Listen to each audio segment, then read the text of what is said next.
നമസ്കാരം. പശ്ചിമേഷ്യൻ സംഘർഷം രൂക്ഷമാകുന്ന സാഹചര്യത്തിൽ എങ്ങനെയെങ്കിലും യുദ്ധം നിർത്താനുള്ള സാഹചര്യം ഇറാൻ ഒരുക്കുമ്പോൾ അതിനെ ഏതുവിധേനയും തകർക്കുക എന്ന രീതിയാണ് അമേരിക്ക കൈക്കൊള്ളുന്നത്. യുദ്ധത്തെ തുടർന്ന് സമാധാന ശ്രമങ്ങൾ പലപ്പോഴും നടത്തിയിരുന്നു. എന്നാൽ ആ ശ്രമങ്ങളെയെല്ലാം അവസാന നിമിഷം തച്ചുടയ്ക്കുന്നതായിരുന്നു അമേരിക്കയുടെ നിലപാട്. കാരണം യുദ്ധം അമേരിക്ക തുടങ്ങിയത് പോലും ഒരു ചതിയിലൂടെയായിരുന്നു. ചർച്ചകൾ എന്ന വ്യാജേന അമേരിക്ക ആക്രമണം തുടരുകയായിരുന്നു. എന്തായാലും ഇന്നും അമേരിക്കയുടെ അത്തരം ചതികൾക്ക് മാറ്റമൊന്നും വന്നിട്ടില്ല എന്നതാണ് യാഥാർത്ഥ്യവും. അമേരിക്കൻ പ്രസിഡന്റ് ഡൊണാൾഡ് ട്രംപിന്റെ ഒപ്പിന് വന്ന് യാതൊരു വിലയുമില്ല എന്ന സത്യം ഇറാൻ പരമോന്നത നേതാവ് മൊജ്തബ ഖമേനി വ്യക്തമാക്കിയിരിക്കുകയാണ്. അമേരിക്കയും ഇറാനും തമ്മിൽ ഒപ്പിട്ട ധാരണാപത്രം ലംഘിച്ച പശ്ചാത്തലത്തിലായിരുന്നു മൊജ്തബ ഖമേനിയുടെ പ്രതികരണം വന്നത്.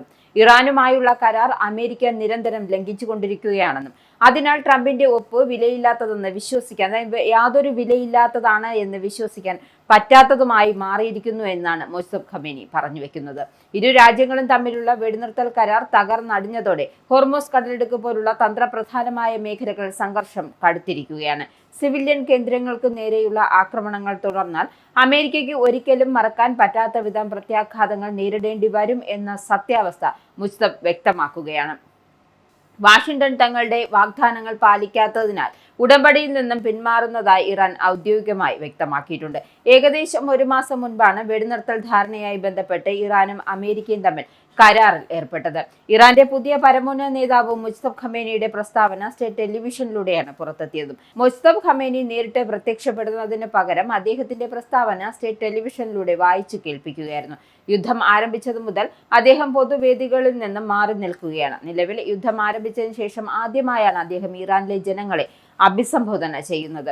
കൊല്ലപ്പെട്ട മുൻ നേതാവ് ആയത്തുള്ള അലി ഖമേനിയുടെ സംസ്കാര ചടങ്ങുകൾ ജനങ്ങൾ വൻതോതിൽ പങ്കെടുത്തതിനെയും അദ്ദേഹം പ്രശംസിച്ചു. എന്തായാലും അത് ഇറാന്റെ ഇസ്ലാമിക സ്വത്വത്തിന്റെയും ദൃഢനിശ്ചയത്തിന്റെയും അടയാളമാണ് എന്നുകൂടി അദ്ദേഹം പറയുന്നുണ്ട്. അമേരിക്കയുടെ ആക്രമണങ്ങളിൽ ഇറാനിൽ ഇതുവരെ നിരവധി സിവിൽ അടിസ്ഥാന സൗകര്യങ്ങൾ തകർന്നടിഞ്ഞപ്പെട്ടു. ഇതിന് പ്രതികാരമായി ഗൾഫ് മേഖലയിൽ US സൈനിക താവളങ്ങളെ ലക്ഷ്യമിട്ടുള്ള ആക്രമണങ്ങൾ ആഗോള വിപണിയെയും ജനജീവിതത്തെയും ആശങ്കയിലാക്കിയിരിക്കുകയാണ്. ജോർദാനിൽ ഇറാൻ നടത്തിയ ആക്രമണങ്ങൾ 2 US സൈനികർ കൊല്ലപ്പെട്ടിരിക്കുന്നുവെന്നും ഒരാളെ കാണാതാവുകയും ചെയ്തു. ഇക്കാര്യം US സൈന്യം വ്യക്തമാക്കിയിരിക്കുകയാണ്. എന്തായാലും നാൾക്കുനാൾ ഇരു രാജ്യങ്ങളും തമ്മിലുള്ള സംഘർഷം വർദ്ധിച്ചു വരികയാണ് ചെയ്യുന്നത്.